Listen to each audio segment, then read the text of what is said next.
Bienvenue dans ce nouvel épisode. Qu'est-ce que c'est ça, cette idée-là, que publier sur les médias sociaux tous les jours, ça va t'apporter des clients? Je m'énerve un peu, là, mais encore une fois, cette semaine, j'ai parlé avec une dame super sympathique, quelqu'un qui veut vraiment aider les gens. Puis là, je lui demande, ben, OK, qu'est-ce qui t'amène? Comment je peux t'aider? J'ai pas assez de clients. Je dis, OK, qu'est-ce que tu fais pour aller chercher des clients, pour attirer des clients vers toi? Ben, je publie tous les jours sur les médias sociaux. Pourquoi? Comment tu penses que ça va t'apporter des clients? Puis je blâme pas la personne, puis je te blâme pas toi si c'est ça que tu fais puis que tu croyais sincèrement que ça allait t'apporter des clients. J'ai vu plein de gens qui publiaient ça, qui parlaient de ça, comme quoi que c'était the solution. Mais c'est the solution pour un tout petit pourcentage des gens. Alors, dans cet épisode, je vais te démystifier pourquoi ça marche pas pour 98% des gens. Je vais t'expliquer si ça marche pour toi, pourquoi ça marche, et je vais surtout te donner des pistes pour que tu puisses faire quelque chose de vraiment plus efficace. Ça t'intéresse? On en parle. Publier sur les médias sociaux, si c'est la seule chose que tu fais, c'est du marketing passif. Donc, à moins que tu sois hyper calé et bon en copywriting et que tu aies une pensée en arrière-plan stratégique pour amener les gens à passer à l'action et à faire quelque chose de très précis pour les amener à s'engager encore plus envers toi et ton offre, ça sert à pas grand-chose en fait. Quand tu publies des informations à propos de toi, genre «Ah, j'ai fait tel truc avec mon conjoint, ma conjointe, c'était le fun», tu vas avoir plein de likes, plein de commentaires, mais c'est juste parce qu'ils t'aiment toi. Ça les amène pas à acheter tes services. Si tu as été à l'hôpital, tu as vécu quelque chose de très difficile, encore là, tu vas avoir plein de compassion, plein d'amour. C'est super, c'est pour ça les médias sociaux, hein, c'est pour contacter les gens, rencontrer, rentrer en connexion. À la base, c'est ça. Mais c'est pas ça qui amène les gens à devenir tes clients. Et là, si tu essayes d'être super pushy puis de vendre tes services tout le temps, ça intéresse personne. Il n'y a personne qui veut se faire vendre quelque chose. Jamais. Mets-toi à leur place. Toi-même, t'aimes pas ça quand les gens parlent de trucs à vendre. T'en as rien à foutre. Par défaut, c'est probablement non, ça m'intéresse pas. Même si ce serait bon pour toi, par défaut, les gens ne veulent pas se faire pousser de la vente. Donc, que- qu'est-ce qu'on fait avec tout ça? Mais premièrement, si tu es l'une des rares personnes pour qui ça fonctionne, laisse-moi t'expliquer quelques trucs. Ça fonctionne, ça, pour les gens qui ont déjà une grosse communauté.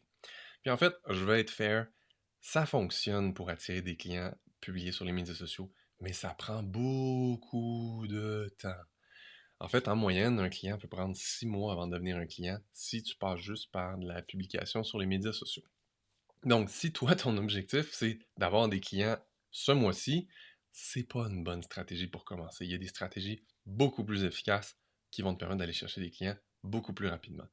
Maintenant, est-ce que c'est une bonne stratégie à avoir dans ton portfolio publié sur les médias sociaux? Complètement. Sur le long terme, ça va t'apporter des clients. Et si tu deviens vraiment efficace en copywriting, en storytelling, si tu as une stratégie claire en arrière sur pourquoi tu fais ça, c'est quoi les prochaines actions que tu veux faire avec tes clients pour qu'ils s'engagent encore plus, ça peut être vraiment une bonne addition à ton marketing. Mais sincèrement, surtout si tu commences, ça ne devrait pas être ta seule action que tu fais en marketing. Tu n'auras vraiment juste pas assez de clients pour vivre. Et je m'excuse si je suis la première personne à te le dire, mais il faut que quelqu'un le dise à un moment donné, ça n'a pas de sens. Il y a tellement de gens qui viennent me dire, mais je publie tous les jours, puis j'ai pas de clients. Mais oui, exactement pour tout ce que je viens de t'expliquer. Puis tu n'as pas à te taper dessus. Il y a tellement de gens qui me disent, Daniel, je me sentais tellement un échec, je me sentais tellement poche que parce que je publie, j'ai pas de clients, je me sentais comme un échec puis j'avais pas ma place en entrepreneuriat. Non, non, non, c'est pas ça. C'est juste que les gens qui t'ont dit ça, il y avait tellement pas un bon contexte à te partager. Si tu as 150 000 personnes qui follow ta page, ah là, publier tous les jours, ça peut être intéressant, puis ça va faire tomber quelques clients à chaque jour. Ben oui, tu as 150 000 personnes qui te suivent. Il y a toujours un petit pourcentage des gens qui vont venir vers toi spontanément. C'est normal. Dans n'importe quel contexte, si tu as 100 personnes, il y a toujours une ou deux personnes qui vont venir vers toi. Maintenant, si tu as juste 350 followers sur ta page, ben les 2, 3, ben fois 3, mettons, là, 6 personnes vont venir vers toi, mais ils reviendront pas tous les mois. Donc, à moins que tu grandisses ta page, ton follow-up de 300 personnes à chaque mois, t'auras même pas 6 nouvelles personnes par mois. Donc, il faut comprendre les mathématiques, en fait, qui se trouvent derrière n'importe quel type de marketing. Chaque type de marketing n'a pas les mêmes résultats, n'apporte pas le même nombre de clients par nombre de vues. Par exemple, Si c'était pour contacter tes contacts, hein, tu as une liste de contacts, tu es un adulte, tu as des contacts sur ton téléphone, tu as des contacts sur LinkedIn, Instagram, Messenger. Si tu étais pour proactivement écrire à ces gens-là, pour leur proposer quelque chose de gratuit, pour les amener à passer à l'action ou s'engager un peu plus, tu aurais déjà beaucoup, beaucoup plus d'engagement et beaucoup plus de chances d'avoir des clients. Parce que là, soudainement, tu serais plus juste en mode passif, tu serais en mode proactif et c'est toi qui initierais une conversation avec les gens. Donc, c'est vraiment une belle façon, ça, d'aller chercher des clients plus rapidement quand tu commences ou quand tu n'as pas encore un gros réseau ou une grosse liste. OK? Une belle façon d'aller chercher des gens. Maintenant, tu pourrais faire de la publicité aussi. Ça aussi, ça fonctionne très, très bien pour aller chercher des clients. Par contre, si tu n'as même pas affiné ton message, si ton client idéal, tu ne le connais pas vraiment, tu vas gaspiller beaucoup d'argent avant de trouver quelque chose qui fonctionne. Donc, c'est pas une avenue que je te suggérais au début. Mais dans tous les cas, tu veux un catalyseur pour amener les gens qui voient tes trucs gratuits à passer un peu plus à l'action et à s'engager envers toi et à faire un pas finalement pour éventuellement devenir client.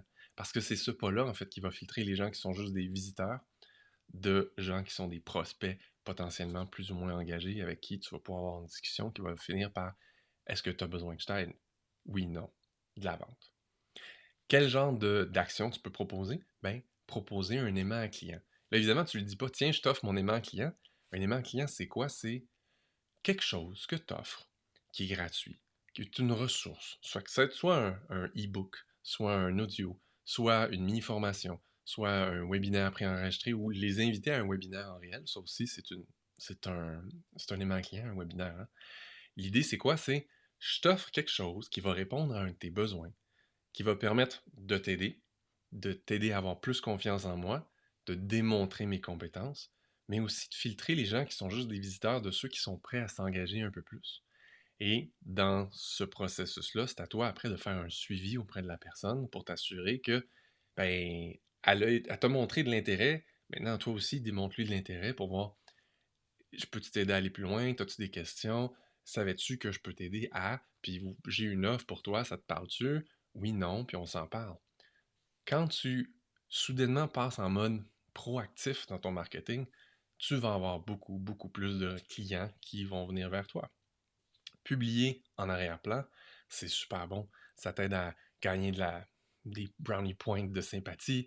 Ça te permet de démontrer ton expérience, ton expertise. Ça te permet de partager des prises de conscience.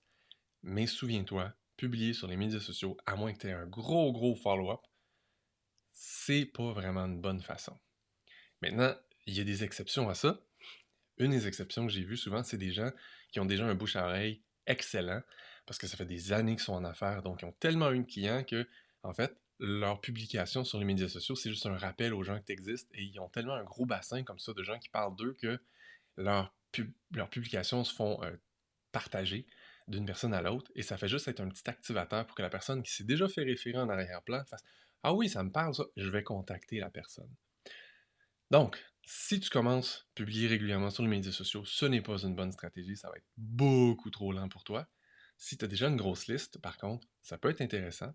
Dans tous les cas, c'est un bon backup ou en tout cas une bonne deuxième stratégie qui va soutenir tes autres stratégies. Si tu fais juste commencer, contacter proactivement des gens, c'est vraiment une bonne façon. Maintenant, je t'ai dit, tu pourrais leur offrir un aimant client. Si tu ne sais pas quoi offrir comme aimant client, ça te tombe bien. Moi, j'en ai un aimant client pour toi. Puis je me cache même pas, puis je te le dis. J'ai créé un nouvel aimant client qui est en fait une mini formation sur comment créer ton aimant client. Parce que, ben, je veux t'aider à aller chercher des clients parce que c'est ça que je fais dans la vie. J'aide les entrepreneurs comme toi à développer leur entreprise, à aller chercher une clientèle et enfin bien vivre de ce qu'ils aiment faire sans nécessairement vouloir atteindre des sommets extraordinaires, juste bien vivre de ce qu'ils font, d'être heureux, satisfait et d'enfin avoir assez de clients pour vivre la vie qu'ils ont envie de vivre.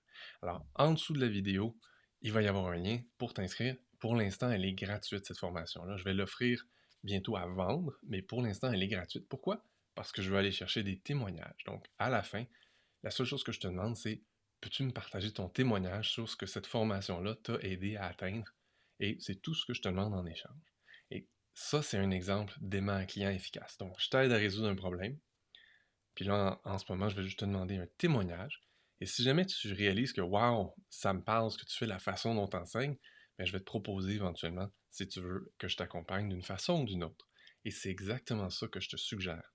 Maintenant, tu vois, en ce moment, je te distribue mon aimant client à travers mon podcast. Je pourrais le faire à travers une publicité, puis je le fais régulièrement aussi quand je parle à des gens et que je vois qu'ils auraient besoin de mes services, au lieu de leur dire tout de suite, hey, j'ai des services à t'offrir, veux-tu les acheter?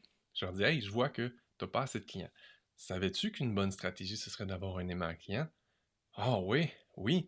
Tu sais quoi? Je t'offre ma formation pour que tu crées ton propre aimant client. Wow, c'est donc bien gentil. Donc, ça me permet à moi de contribuer, hein. Ces gens-là qui vont télécharger mon truc ou qui vont faire ma formation ne vont pas tous devenir mes clients. Mais au moins, j'ai la satisfaction de savoir que je vais les avoir aidés.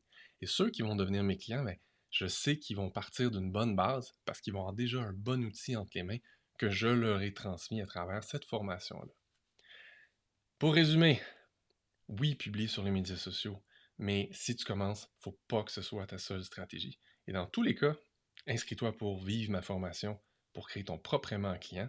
Et si tu en as déjà et qui ne fonctionne pas bien, ben viens faire ma formation. Probablement que je vais te présenter ça d'une langue complètement différente de ce que tu as fait et que tu as vu jusqu'à maintenant. Voilà. C'est tout ce que j'avais à te partager aujourd'hui. Ça fait du bien de se vider un peu le cœur parce qu'il y a des choses que je répète comme ça tellement souvent en individuel. Je me suis dit, il est temps que je fasse un épisode là-dessus parce que c'est un mythe qui est beaucoup trop répandu. Et si tu connais des gens qui font ça, qui publient régulièrement sur les médias sociaux et qui n'ont pas les résultats, ils n'ont pas assez de clients, ben transfère leur don. Cet épisode-là, ça va les aider. À bientôt!